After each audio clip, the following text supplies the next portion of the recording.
Hello everyone, I hope कि आप सब लोग अच्छे होंगे। तो आप लोग की प्रिपरेशन कैसी चल रही है ये मुझे कमेंट बॉक्स में ज़रूर बताएं।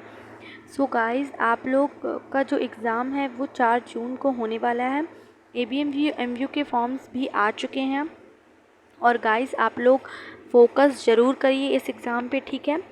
नेक्स्ट चीज़ ये मैं बताना चाहती हूँ कि इस बार के ब्रोंक्योर में बहुत बच्चों को कन्फ्यूज़न है कि उसमें क्लास 11th आएगा कि क्लास 12th आएगा।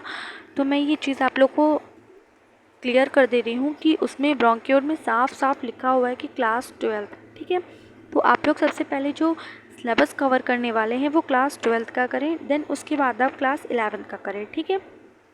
तो इसीलिए मैं आज आप लोगों के लिए लेके आई हूँ इकोलॉजी का क्लास 12th का यूनिट है, ठीक है। उसके चैप्टर्स हम लोग करेंगे। तो गाइज़ एक लड़की है, मैंने उसका कमेंट पढ़ा था, तो उसने बोला था मैम प्लीज़ बायो का भी रिवीजन करवा दीजिए, 1 short revision, I humble request you, ठीक है। तो बेटा मैं आप लोगों के लिए ही पढ़ाती हूँ, तो आप लोगों के लिए मैं आज से बायो का रिवीजन भी शुरू करने वाली हूँ, ठीक है। तो ये 1 शॉर्ट वीडियो आई होप कि आप सब लोग के लिए हेल्पफुल होगा। तो हम इकोलॉजी का फर्स्ट चैप्टर ले रहे हैं, ऑर्गेनिज्म एंड पॉपुलेशन। तो हम ऑर्गेनिज्म एंड पॉपुलेशन चैप्टर पढ़ने से पहले इकोलॉजी समझते हैं कि होता क्या है। तो इकोलॉजी होता है relationship between organism and their physical and biological environment. मतलब 2 ऑर्गेनिज्म के बीच का रिलेशनशिप और उसी ऑर्गेनिज्म का इन्वायरमेंट के साथ कैसा रिलेशनशिप है, कैसा कनेक्शन है, कैसा कनेक्शन है, उसके बारे में हम पढ़ते हैं, ठीक है। मतलब 2 ऑर्गेनिज्म हैं, उनके बीच का रिलेशनशिप और उनका इंटरेक्शन मतलब कैसा है इन्वायरमेंट से, उसका हम लोग जो ब्रांच है वो ब्रांच किस में आता है, इकोलॉजी में आता है। तो फादर ऑफ इंडियन इकोलॉजी जो होते हैं वो प्रोफेसर रामदेव मिश्रा हैं, जो कि सबसे ऊपर मेरे नोट्स में लिखा हुआ है। फादर ऑफ इंडियन इकोलॉजी कौन है, प्रोफेसर रामदेव मिश्रा, ठीक है। नेक्स्ट चीज़ हम इकोलॉजी में पढ़ते हैं बायोटिक एंड अबायोटिक दोनों कंपोनेंट्स के बारे में पढ़ते हैं। तो बायोटिक कंपोनेंट वो होते हैं जो कि लिविंग और कंपोनेंट होते हैं या लिविंग फैक्टर जो होते हैं वो सब किस में आते हैं, बायोटिक कंपोनेंट में। और अबायोटिक कंपोनेंट वो होते हैं जो कि लिविंग नॉन लिविंग कंपोनेंट को इंक्लूड करते हैं। सो नेक्स्ट चीज़ है level of organisation in ecology, ठीक है। इकोलॉजी में कौन कौन से लेवल हैं, तो सबसे पहला लेवल है या सबसे पहला स्मॉलेस्ट लेवल है इकोलॉजी का, वो है ऑर्गेनिज्म लेवल, ठीक है। तो ये स्मॉलेस्ट यूनिट ऑफ इकोलॉजी है, ठीक है। नेक्स्ट क्या है, पॉपुलेशन। पॉपुलेशन क्या है, ये एवोल्यूशन का यूनिट है, ठीक है। ये चीज़ बहुत इंपॉर्टेंट है कि पॉपुलेशन एक एवोल्यूशन का यूनिट है, ठीक है। तो बहुत सारे ऑर्गेनिज्म जो होते हैं वो जब मिल जाते हैं तो वो क्या बनाते हैं, पॉपुलेशन बनाते हैं। नेक्स्ट चीज़ है कम्युनिटी। तो जब पॉपुलेशन का आपस में इंट्रैक्शन होता है तो वो एक कम्युनिटी बनाते हैं, ठीक है। फिर नेक्स्ट चीज़ क्या होता है, इकोसिस्टम। तो इकोसिस्टम जब पॉपुलेशन जो है या कम्युनिटी जो है वो अबायोटिक कंपोनेंट के साथ इंटरैक्ट करना शुरू करता है तो हम उसको बोलते हैं कि इकोसिस्टम, ठीक है। नेक्स्ट है जब बहुत सारे इकोसिस्टम मिल करके कि आपका एक बायोस्फीयर ही बना देते हैं, ठीक है। इकोसिस्टम के बाद एक और प्रोसेस आता है या एक और लेवल आता है, उसको बोलते हैं बायोम। जब बहुत सारे इकोसिस्टम मिल जाते हैं तो उसको हम लोग बोलते हैं कि बायोम, ठीक है। अब जब बहुत सारे बायोम्स जब मिल जाते हैं तो उसको बोलते हैं बायोस्फीयर। अब आपको मैं इसको एक एग्जांपल के तरीके से समझाती हूँ जो कि आप लोग के दिमाग में बहुत ही अच्छे से फीड हो जाएगा, ठीक है। तो जस्ट लाइक आप ये समझ लो कि आप हो अपने घर में, ठीक है। तो आप क्या हो, एक ऑर्गेनिज्म हो, ठीक है। अब क्या है, तो आप ऑर्गेनिज्म है। अब आपका दोस्त भी आ जाए आपके घर में तो वो क्या हो गया, आपका दोस्त भी आ जाए, उसके दोस्त आ जाए, उसके दोस्त आ जाए, ठीक है। मतलब 4-5 दोस्त आपके आ जाए तो वो क्या हो जाएंगे, आप एक पॉपुलेशन बना लोगे, ठीक है। उसके बाद वो पॉपुलेशन क्या होगा, मतलब आप अपने दोस्तों को साथ में तो रखे हो, साथ में आप पूरा मोहल्ला जोड़ रहे हो, पूरा मोहल्ला जोड़ रहे हो, ठीक है। पूरा मोहल्ला जोड़ने में आप क्या बना लिए, कम्युनिटी बना लिए। अब वो कम्युनिटी क्या है भाई, उस कम्युनिटी के अंदर अभी तक तो ऑर्गेनिज्म थे, ह्यूमंस थे। अब आप क्या कर रहे हो, मतलब छिपकली हो गए या डॉग्स हो गए या अलग अलग स्पीसीज़ हो गए, ठीक है। इन सबको भी जोड़ ले रहे हो। तो काऊ हो गए, ये सब क्या हो गया बेटा, या अलग अलग कम्युनिटी, ठीक है। तो कम्युनिटी, जब अलग अलग कम्युनिटी को जोड़ ले रहे हो, आप सबको जोड़ ले हो कि आओ भाई ठीक है इन लोग को भी ले लेते हैं, ठीक है, तो ये क्या बना लिया, एक कम्युनिटी बना लिया। अब कम्युनिटी जो हो गए वो क्या करेंगे, अबायोटिक कंपोनेंट के साथ रिएक्ट करेंगे। मतलब क्या कहूँगे, मतलब आप सड़क पे चल रहे हो, ठीक है, या आप लाइट को देख रहे हो, ठीक है, या आप क्या कर रहे हो, कह रहे हो हाँ लाइट भी है हमारे साथ इस रूम में, ठीक है, तो वो क्या हो रहा है, आप अबायोटिक कंपोनेंट के साथ इंटरैक्ट कर रहे हो, तो लाइट क्या हो गया, आपका अबायोटिक कंपोनेंट हो गया। तो आपने क्या बना लिया, इकोसिस्टम बना लिया। अब एक इकोसिस्टम मतलब आपने सबको जोड़ लिया, आपने अपने दोस्त को भी जोड़ लिया, अपने मोहल्ले वालों को भी जोड़ लिया, अपने आसपास जितने जानवर थे उनको भी जोड़ लिया, एक कम्युनिटी बना लिया। अब वो कम्युनिटी क्या बनाएगी, अब जो बहुत सारी कम्युनिटी, ठीक है, आपने अपना मोहल्ला जोड़ा, फिर आपके दोस्त ने अपना मोहल्ला जोड़ा, फिर उसके दोस्त ने अपना मोहल्ला जोड़ा, तो ऐसे सारे मोहल्ले जुड़ जुड़ के एक बन गया इकोसिस्टम। अब एक पूरा मोहल्ला, मतलब जब बहुत सारे मोहल्ले जुड़ गए तो उसने बनाया एक सिटी, शहर बनाया। अब जब शहर बनाया तो वो शहर क्या हुआ बेटा, वो शहर, बहुत सारे शहर जुड़ करके, ठीक है, उस शहर ने दूसरे शहर को मतलब नोटिस भेजा कि आप भी अपना एक कम्युनिटी बनाओ। उसने एक कम्युनिटी बनाया, अपना इकोसिस्टम बनाया और आपके पास जोड़ दिया आप में, ठीक है। तो जब बहुत सारे इकोसिस्टम जुड़ गए तो एक पूरा बायोम बनाया। ऐसे पूरा बहुत सारे बायोम जुड़ते क्या बन गए, बायोस्फीयर, ठीक है। तो बायोस्फीयर एक ग्लोबल प्रोसेस होता है, इसमें बहुत सारे बायोम्स आ जाते हैं।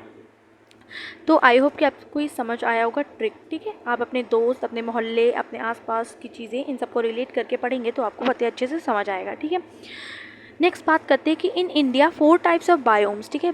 इंडिया में कितने टाइप के बायोम है, 4 टाइप के हैं। अब बायोम के बारे में हम पढ़ लेते हैं, बायोम होता क्या है। मैंने बताया जब बहुत सारे इकोसिस्टम मिल जाते हैं तो उनको बोलते हैं बायोम, ठीक है। तो बायोम में क्या होता है, इसमें क्लाइमेटिक कंडीशन और टेम्परेचर ये कांस्टेंट होता है, ये स्टेबल होता है, ठीक है, एक ही जैसा रहेगा हमेशा। फिर मेजर बायोम्स जो होते हैं वो कौन से, पहला है Arctic and alpine Tundra, second है कॉनिफेरस फॉरेस्ट, थर्ड है टेम्परेट फॉरेस्ट, फोर्थ है ग्रास लैंड, फिफ्थ है ट्रॉपिकल फॉरेस्ट। ट्रॉपिकल फॉरेस्ट का एग्जाम्पल है बेटा अमेजन फॉरेस्ट, ठीक है। अमेजन फॉरेस्ट क्या होता है आपका, ये मतलब लंग्स ऑफ द प्लैनेट होता है, ठीक है, सबसे ज़्यादा ऑक्सीजन हमें यहीं से मिलता है, तो ये ट्रॉपिकल फॉरेस्ट होता है। नेक्स्ट है डिज़र्ट। तो डिज़र्ट आपके 2 टाइप के होते हैं, एक होता है हॉट डिज़र्ट, एक होता है कोल्ड डिज़र्ट। तो हॉट डिज़र्ट जो होता है उसका एग्जाम्पल है सहारा, जो कि लार्जेस्ट डिज़र्ट है, ठीक है। फिर एक कोल्ड डिज़र्ट है, कोल्ड डिज़र्ट का एग्जाम्पल क्या है, ले एंड लद्दाख, ये आपके कोल्ड डिज़र्ट में आ जाते हैं। अब हम बात करेंगे मेजर डेफिनेशंस की। बहुत सारे डेफिनेशंस हमारे माइंड में होते हैं जिनके बारे में हमें क्लियर नहीं होता है। तो पहला डेफिनेशन है अबायोटिक फैक्टर, जो कि मैंने अभी बताया था कि अबायोटिक कंपोनेंट बोल लो या अबायोटिक फैक्टर, तो इसमें सारे आपकी living factor non living factors आ जाएंगे, ठीक है। तो अभी मैंने बताया था लाइट के बारे में, तो लाइट आपका क्या होता है, नॉन लिविंग फैक्टर है, ठीक है। मतलब टेम्परेचर, पहला temperature, water, light and soil, ये सारे आपके क्या हैं, अबायोटिक फैक्टर हैं। अब हम बात करेंगे बायोटिक फैक्टर के बारे में। तो बायोटिक फैक्टर क्या होते हैं, ये आपके लिविंग फैक्टर होते हैं, मतलब जितने भी लिविंग कंपोनेंट होते हैं वो सब इसके अंदर आ जाते हैं, ठीक है। तो पहला है आपका पैथोजन, सेकंड है पैरासाइट, थर्ड है प्रीडेटर, फोर्थ है कॉम्पिटिटर, ठीक है। तो पैथोजेंस के बारे में पढ़ते हैं, ये क्या होता है, ये डिजीज़ कॉजिंग ऑर्गेनिज्म होते हैं, मतलब ऐसे ऑर्गेनिज्म जो कि आपके डिजीज़ बीमारियां कॉज करेंगे, ठीक है, उनको क्या बोलते हैं, पैथोजन बोलते हैं। नेक्स्ट है पैरासाइट। तो पैरासाइट आपके बेटा 2 टाइप के होते हैं, एक इंडो पैरासाइट होते हैं, एक एक्टो पैरासाइट। इंडो पैरासाइट वो होते हैं जो बॉडी के अंदर रहते हैं और एक्टो पैरासाइट वो होते हैं जो बॉडी के बाहर रहते हैं। पैरासाइट का भी काम बीमारियाँ क्रिएट करना या मतलब हमारे अंदर बीमारी लाना ही होता है, ठीक है। तो इंडो पैरासाइट का जो एग्जांपल है वो हमारा होता है टीनिया सोलियम। वो क्या होता है, ये आपका इंडो पैरासाइट होता है, आपके बॉडी के अंदर रहता है। जबकि एक्टो पैरासाइट का एग्जांपल होता है लीचेस, ठीक है। तो लीचेस क्या होते हैं, लीच थेरेपी आपने देखा होगा, स्किन के ऊपर होता है, तो इसी वजह से ये क्या होता है आपका एक्टो पैरासाइट, मतलब ये बॉडी के ऊपर होते हैं, बॉडी के ऊपर बाहर होते हैं या बोल लीजिए। तो थर्ड है आपका प्रीडेटर। तो प्रीडेटर आप ऐसे समझ सकते हैं कि शिकारी, ठीक है। शिकारी क्या करता है, शिकार करता है, मतलब उसे चाहे भोजन चाहिए, चाहे कोई भी ऑर्गेनिज्म चाहिए, उसे अपना पेट पालने के लिए दूसरे का शिकार करना पड़ता है, तो उसको बोलते हैं प्रीडेटर, ठीक है। तो searching for her food and organism, ठीक है, मतलब किसी भी ऑर्गेनिज्म या फूड को सर्च करने का काम किसका होता है, प्रीडेटर का होता है। नेक्स्ट है कॉम्पिटिटर। कॉम्पिटिटर आप अच्छे से समझेंगे बिकॉज आप सब बच्चे जो हैं वो एक दूसरे के कॉम्पिटिटर हैं, सब क्या करते हैं, सेम रिसोर्स के लिए लड़ते हैं, ठीक है। कॉम्पिटिटर क्या होता है, मतलब आप फाइट करते हो सेम रिसोर्स के लिए, चाहे वो फूड हो, चाहे आपका KGMU हो, चाहे ABVMU हो, चाहे अदर कोई भी एग्ज़ाम हो, आप सब एक ही चीज़ के लिए फ़ाइट करते हो, ठीक है। नेक्स्ट चीज़ क्या होती है, बोला गया कंपोनेंट ऑफ अबॉर्टिक फैक्टर। तो अब हम पढ़ेंगे अबॉर्टिक फैक्टर के बारे में, ठीक है। अभी मैंने बताया था आपको कि टेम्परेचर, वाटर, लाइट, सॉइल, ये सब आपके क्या होते हैं, अबॉर्टिक फैक्टर होते हैं। तो ये वन बाय वन हम लोग डिस्कस करेंगे। तो पहला है टेम्परेचर। टेम्परेचर क्या करता है, ये मतलब एंजाइमेटिक एक्टिविटी को अफेक्ट करता है, मतलब जो एंजाइम्स की एक्टिविटी होती है वो टेम्परेचर से बहुत ज़्यादा इफ़ेक्ट होती है। कैसे इफ़ेक्ट होती है, तो जैसा कि मैंने अपने नोट्स में लिखा हुआ है एंजाइमेटिक एक्टिविटी के नीचे एरो बना करके कि जब 10 डिग्री सेल्सियस इंक्रीज़ होता है टेम्परेचर में, तो एंजाइम्स की जो एक्टिविटी होती है वो 2x हो जाता है, मतलब डबल हो जाता है। जबकि 10 डिग्री जब सेल्सियस जो होता है वो डिक्रीज़ होता है जब, तो एंजाइम्स की एक्टिविटी हाफ हो जाती है, मतलब x/2 हो जाती है, ठीक है। फिर नीचे मैंने लिखा है यूरीथर्मल के ऊपर कि जब 2x से मतलब ज़्यादा हो जाता है, 2x से ज़्यादा एंजाइम्स की एक्टिविटी हो जाती है, तो वो ऑर्गेनिज्म क्या होते हैं, वो डीनेचर हो जाते हैं। जबकि जो x/2 से कम हो जाता है, तो जो ऑर्गेनिज्म होते हैं वो इनएक्टिव हो जाते हैं, ठीक है। अब टेम्परेचर के बेसिस पे हमारे दो टाइप के एनिमल्स आ जाते हैं, warm blooded and cold blooded. हम लोग ने बहुत बार सुना होगा कि warm blooded animals, cold blooded animals, बस हम लोग के माइंड में ये पता नहीं होता है कि बहुत ज़्यादा कंफ्यूज हो जाते हैं कि वार्म ब्लडेड क्या है, कोल्ड ब्लडेड क्या है, ठीक है। तो आज हम इनके बारे में बढ़िया से पढ़ लेंगे। तो देखिए वार्म ब्लडेड क्या होते हैं, इनको बोला जाता है होम्योथर्म या एंडोथर्म। मतलब वार्म ब्लडेड का मतलब होता है जो अपना बॉडी टेम्परेचर कांस्टेंट रख सके, ठीक है, उसको बोलेंगे वार्म ब्लडेड एनिमल्स या होम्योथर्म्स या एंडोथर्म, ठीक है। मतलब इंटरनल बॉडी टेम्परेचर क्या करेंगे, ये अच्छे से एकदम मेंटेन करके रखेंगे, ठीक है। जैसे कि एप्स यानी बर्ड्स आ जाती हैं, और मैमल्स, ये क्या होते हैं, ट्रू वार्म ब्लडेड एनिमल्स होते हैं। जबकि कोल्ड ब्लडेड एनिमल्स क्या होते हैं, इनको बोला जाता है एक्टोथर्म्स या पोइकिलोथर्म्स, ठीक है। ये क्या करते हैं, ये अपना बॉडी टेम्परेचर मेंटेन या कांस्टेंट नहीं रख पाते हैं, ठीक है। इसीलिए जब एडवर्स कंडीशन या अनफेवरेबल कंडीशन आता है तो ये अपने आप को बचाने के लिए हाइबरनेशन कर लेते हैं या एस्टिवेशन कर लेते हैं, या कभी कभी डाइपॉज भी कर लेते हैं, ठीक है। तो हाइबरनेशन क्या होता है, विंटर स्लीप होता है, जबकि एस्टिवेशन समर स्लीप होता है। तो हाइबरनेशन कौन करता है, रेप्टाइल करते हैं, मतलब लिजार्ड्स हो गए, ये विंटर स्लीप करेंगे, और जो जैसे फ्रॉग हो गए ये क्या करेगा, एस्टिवेशन करेगा, समर स्लीप करेगा, ठीक है। फिर अगर हम टेम्परेचर की बात की जाए तो हमारे पास दो टाइप के ऑर्गेनिज्म और आते हैं, जस्ट लाइक यूरीथर्मल और स्टीनोथर्मल। तो यूरीथर्मल एनिमल्स वो होते हैं या ऑर्गेनिज्म वो होते हैं जो कि एक वाइड रेंज ऑफ टेम्परेचर को झेल सकते हैं, जैसे कि एग्जांपल ह्यूमन, ठीक है। ह्यूमन चाहे जितनी गर्मी पड़ जाए, चाहे जितनी ठंडी पड़ जाए, ये क्या करते हैं, अपना टेम्परेचर मेंटेन रख सकते हैं, ठीक है, वाइड रेंज ऑफ टेम्परेचर को झेल लेंगे। बट स्टीनोथर्मल वो होते हैं जो कि बहुत ही कम रेंज ऑफ मतलब टेम्परेचर को टॉलरेट कर सकेंगे या झेल सकेंगे, ज़्यादा नहीं कर पाते, ठीक है। जैसे कि एग्जांपल फ्रॉग का भी मैंने बताया था कि वो अपने आप को वो मतलब बहुत ज़्यादा गर्मी नहीं झेल पाता, इसलिए वजह वो समर स्लीप कर लेता है, मतलब एस्टिवेशन कर लेता है, ठीक है। तो जितने कोल्ड ब्लडेड एनिमल्स हैं ये सब अपना बॉडी टेम्परेचर मेंटेन नहीं रख पाते हैं, मतलब ये बहुत ही कम जो टेम्परेचर होता है वो झेल पाते, टॉलरेट कर पाते हैं, इसी वजह से ये सब किस में आते हैं, स्टीनोथर्मल में।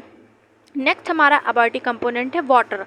तो सबको पता है कि वाटर सर्वाइवल के लिए कितना इंपॉर्टेंट है, ठीक है। जल ही जीवन है, सबने सुना है, ठीक है। तो सर्वाइवल के लिए हमारे वाटर बहुत ज़्यादा इंपॉर्टेंट है। दो टाइप के वाटर होते हैं, एक होता है फ्रेश वाटर, एक होता है मरीन वाटर, ठीक है। तो फ्रेश वाटर क्या होता है, जब ड्रिंकिंग के लिए यूज़ होता है, मतलब हम लोग फ्रेश वाटर पानी को पीते हैं, सबको पता है फ़िल्टर पानी है ना, फ्रेश वाटर पानी सब लोग पीते हैं।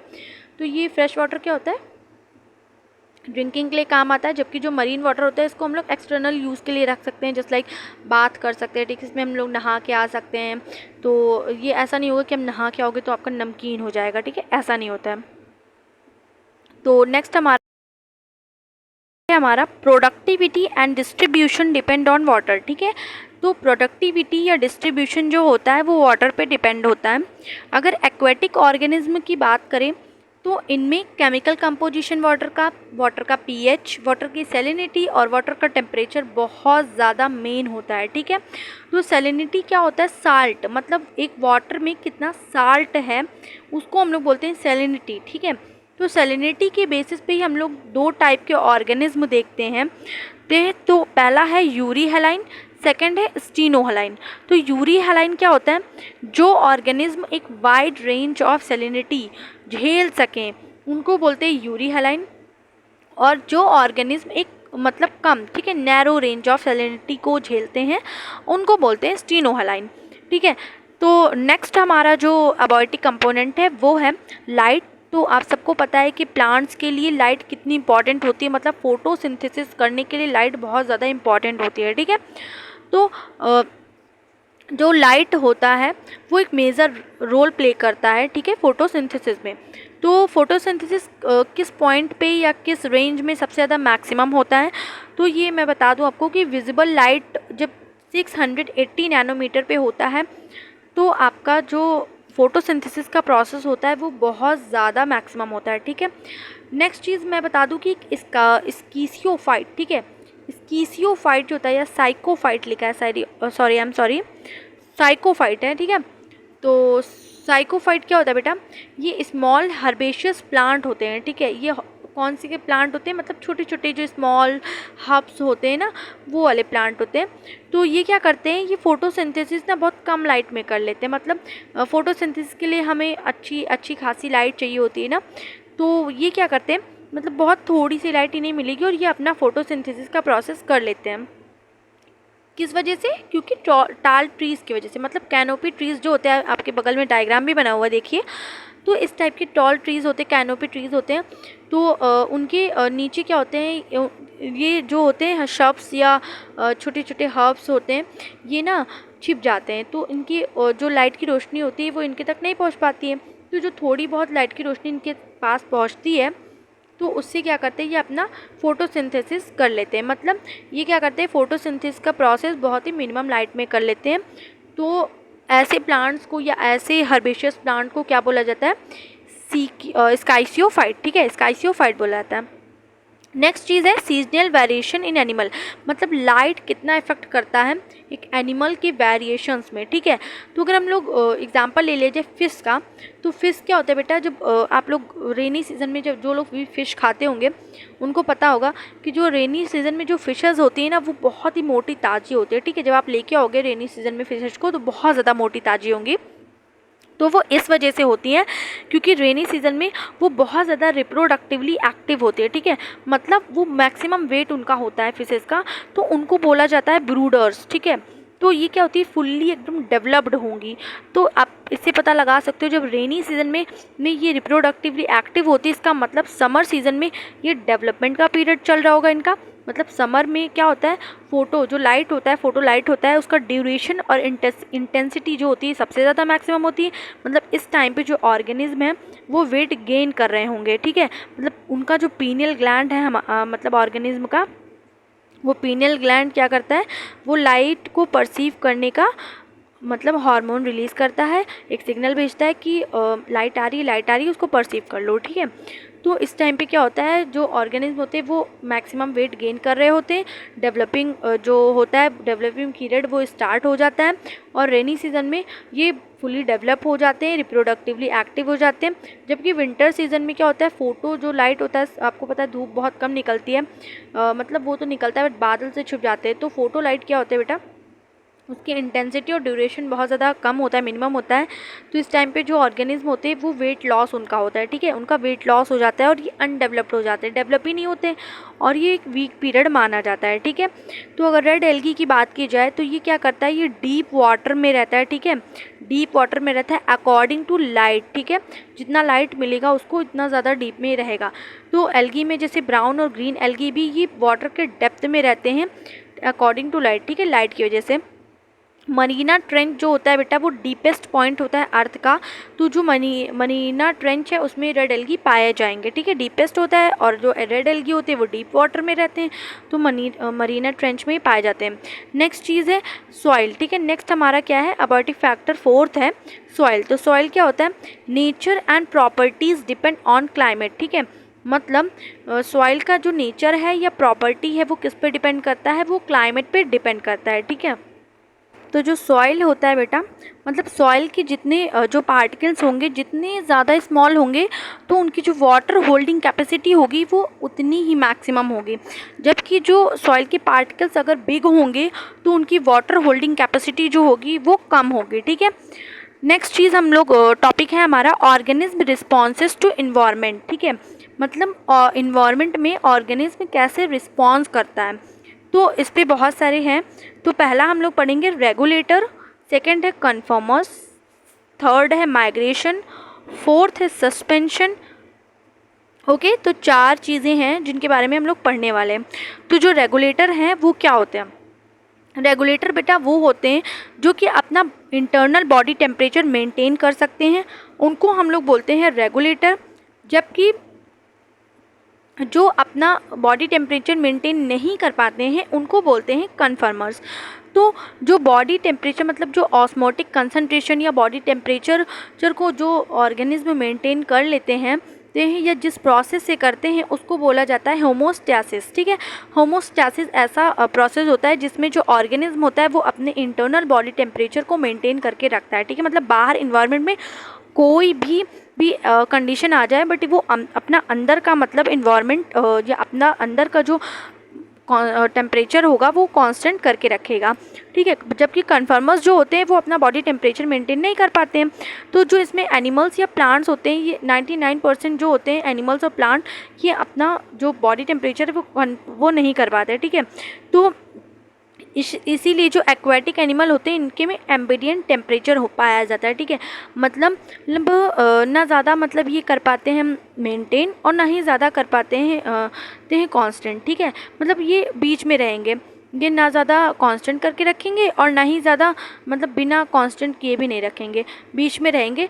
एडवर्स कंडीशन हुआ तो मतलब ऐसा वो बना लेंगे कि ये जीवित रह सके, ठीक है। नेक्स्ट चीज़ है थर्मो रेगुलेशन, मतलब energy expensive process. Thermo regulation क्या होता है, एक एनर्जी एक्सपेंसिव प्रोसेस होता है। इसमें क्या होता है, जो लॉस या गेन होता है एनर्जी का वो उसकी सरफेस एरिया पे डिपेंडेंट होता है, ठीक है। एग्जांपल अगर बात कीजिए पोलर रीजन में, तो पोलर रीजन में जो बिग सरफेस एरिया वाले जो एनिमल होते हैं वही पाए जाते हैं। मतलब जो थोड़े फ्लफ़ी होते हैं या जो फैट रिच होते हैं तो ये वही एनिमल्स पाए जाते हैं, ठीक है। पोलर रीजन में कोई स्मॉल सरफेस एरिया वाले एनिमल नहीं पाए जाएंगे, आप लोग देखेंगे छोटे एनिमल्स एकदम नहीं पाए जाते हैं, ठीक है। इसमें बड़े बड़े एनिमल्स ही पाए जाते हैं या जो थोड़े से ब्लबर होते हैं वो वैसे एनिमल्स पाए जाते हैं पोलर रीजन में, क्योंकि इसमें हीट या लॉस और गेन का आ जाता है फंक्शन इसी वजह से, ठीक है। नेक्स्ट चीज़ है माइग्रेशन। तो माइग्रेशन क्या होता है बेटा, जो जब कोई एडवर्स कंडीशन आ जाती है, ठीक है, तो वो क्या करेंगे, ये ऑर्गेनिज्म मतलब अपने आप को माइग्रेट कर लेंगे, मतलब उस जगह से हट करके दूसरी जगह पे चले जाएंगे, तो उसको बोलते हैं माइग्रेशन, ठीक है। जस्ट लाइक आप मान लो मतलब कहीं गए और वहाँ पर आपको सही नहीं लगा तो फटाक से वहाँ से उठ करके अपने घर आ गए, ठीक है। आपको अच्छा नहीं लगा तो आप चले आए, ठीक है। वहाँ का कंडीशन या वहाँ का जो इन्वायरमेंट है वो आपको नहीं पसंद आया तो आप चले आओगे। तो ऐसे ऑर्गेनिज्म भी करते हैं, ठीक है। मतलब जब एडवर्स कंडीशन आ जाता है तो वो एक जगह से दूसरी जगह अपने आप को माइग्रेट कर लेते हैं स्ट्रेसफुल कंडीशन में, ठीक है। जैसे कि एग्जांपल है साइबेरियन बर्ड्स, ये क्या करती हैं, जब एडवर्स कंडीशन आ जाता है तो ये क्या करते हैं, साइबेरिया से उड़ करके ये कहाँ आ जाती हैं, राजस्थान में आ जाते हैं, वो भी पार्क्स में आ जाते हैं, ठीक है। नेक्स्ट चीज़ है सस्पेंशन। सस्पेंशन क्या होता है, मतलब इसमें जो ऑर्गेनिज्म होता है वो माइग्रेट नहीं करता है, ये याद रखिएगा, इसमें ऑर्गेनिज्म माइग्रेट नहीं करता है, ये नहीं अपने आप को अपना जगह नहीं बदलता है ऑर्गेनिज्म, बस उसी जगह पे रहता है, लेकिन अपनी मेटाबॉलिक फंक्शंस को क्या करेगा, का इनएक्टिव कर लेगा, सस्पेंड कर देगा, मतलब अपना जो फंक्शन होगा उसको करेगा ही नहीं, ठीक है। जैसे मान लो आप किसी एक जगह पे हो एंड आपके पास इतने पैसे नहीं कि आप वहाँ से हट करके दूसरी जगह पे जा सको, ठीक है, तो आप क्या करोगे, आप अपने आप को सस्पेंड कर लोगे। सस्पेंड करने का क्या मतलब है, जस्ट लाइक मान लीजिए कहीं एक जगह पे अर्थक्वेक आया, वहाँ पर बहुत सारी तबाही हुई, ठीक है, बहुत सारे लोग मर गए हैं, लेकिन बहुत सारे ऐसे हैं जहाँ पर इतनी ज़्यादा तबाही होगी कि कुछ खाने पीने को अच्छे से है नहीं। तो जो रिच पीपल होंगे वो क्या करेंगे, फटाक से वहाँ से, उनके पास पैसे हैं भाई, तो वो वहाँ से उठ करके दूसरी जगह पे चले जाएंगे, अपने आप को माइग्रेट कर लेंगे, माइग्रेशन का प्रोसेस कर लेंगे, ठीक है। बट जो गरीब हैं वो कहाँ से चले जाएंगे, ठीक है, उनके पास उतना घर मकान, अगर उनका घर मकान नहीं गिरा है, उनका घर मकान सही है, बट उनके पास इतने पैसे नहीं है ना बेटा कि वो आपको मतलब उसी जगह पे रखेंगे, बट किसी तरह छोटा मोटा काम करके अपना पेट पाल लेंगे, ठीक है। तो वो क्या करेंगे, सस्पेंशन करेंगे, मतलब वो एक जगह से दूसरी जगह उठ के नहीं जाएंगे, वो अपने मेटाबॉलिक जो फंक्शंस हैं उनको ही सस्पेंड कर लेंगे, ठीक है। तो उसी के बेसिस पे 4 टाइप के सस्पेंशन आते हैं, ये याद रखिएगा, 4 टाइप के आते हैं। पहला होता है हाइबरनेशन, जो मैंने आपको शुरुआत के वीडियो में ही बताया था, शुरुआत के मतलब जो नोट्स हैं उनमें बताया था। तो पहला प्रोसेस है सस्पेंशन का हाइबरनेशन, सेकंड है एस्टिवेशन, थर्ड है डाइपॉज एंड फोर्थ है डॉर्मेंसी, ठीक है। जो हाइबरनेशन होता है इसमें क्या करते हैं, विंटर में, ठीक है, विंटर में जो एनिमल्स होते हैं वो अपने आप को इनएक्टिव कर लेंगे, मतलब अपने आप को सस्पेंड कर लेंगे, जैसे कि पोलर बियर, फ्रॉक्स, लिजार्ड, ये सब क्या होते हैं, ये बहुत ज़्यादा विंटर का टेम्परेचर, मतलब बहुत ज़्यादा ठंडी झेल नहीं पाते हैं, तो ये अपने आप को क्या करेंगे, इनएक्टिव कर लेंगे, विंटर स्लीप में चले जाएंगे, ठीक है। नेक्स्ट चीज़ है एस्टिवेशन। अब जो एनिमल्स जो समर में, मतलब जो समर के टेम्परेचर को नहीं झेल पाता है, गर्मी ज़्यादा नहीं झेल पाता है, वो क्या करेंगे, वो अपने आप को इनएक्टिव कर लेंगे, मतलब समर स्लीप पे चले जाएंगे, एस्टिवेशन कर लेंगे। तो इसमें स्नेल्स या फिशेस आ जाती हैं। फिर थर्ड है डाइपॉज। डाइपॉज क्या होता है, ये जू प्लैंक्टॉन्स करते हैं, ठीक है, ये अपनी मतलब अनफेवरेबल कंडीशन में अपने आप को सस्पेंड कर लेंगे, अवॉइड कर देंगे, ठीक है। फोर्थ है डॉर्मेंसी, ये प्लांट्स में होता है, जस्ट लाइक प्लांट्स अपने आप को इनएक्टिव कर लेते हैं, जब कोई एडवर्स कंडीशन आ जाता है तो अपने आप को इनएक्टिव कर लेते हैं, जैसे कि सीड डॉर्मेंसी कभी कभी हो जाता है, ठीक है। ये चारों जो थे वो क्या थे, सस्पेंशन के मतलब प्रोसेसेस थे, ठीक है। ये इन 4 चीज़ों से क्या करते हैं, जो ऑर्गेनिज्म होते हैं वो अपने आप को ज़िंदा रखने के लिए वो अपने आप को या तो विंटर स्लीप कर लेंगे, या समर स्लीप, या डाइपॉज कर लेंगे, या डॉर्मेंसी में चले जाएंगे, ठीक है। डॉर्मेंसी क्या होते हैं, प्लांट्स के केस में होता है। तो गाइज़ आज के लिए इतना ही काफ़ी है, तो बाकी हम जो जितना भी बचा है वो हम करेंगे पार्ट 2 वीडियो में, okay. So guys I hope कि आप सबको ये वीडियो बहुत ज़्यादा पसंद आएगा। सो अगर आपको ये वीडियो पसंद आए तो आप मेरी वीडियोस को लाइक करें, कमेंट करें, शेयर करें, और मेरे चैनल को सब्सक्राइब करना तो बिल्कुल भी मत भूलें, ताकि आपको नोटिफिकेशन मिलती रहे, जैसे भी मैं वीडियो अपलोड करती हूँ वैसे आप लोग उसको देख सकें, ठीक है। तो अगर आपको ये नोट्स चाहिए तो आप लोग मुझे बताइएगा, तो मैं अपना एक टेलीग्राम चैनल भी बना लूँगी एंड उस पर मैं ये नोट्स को PDF के रूप में डाल दूँगी, ठीक है। तो बायोलॉजी का जो रिवीजन सेशन है वो ऐसे ही रोज़ डेली मैं अपलोडेड करती रहूँगी वीडियोस, एंड आप लोग वो वीडियो देखिएगा, आप लोग के लिए बहुत हेल्पफुल होगा। सो बेस्ट ऑफ लक अपने आपके एग्ज़ाम के लिए, ओके। तो take care guys, bye bye.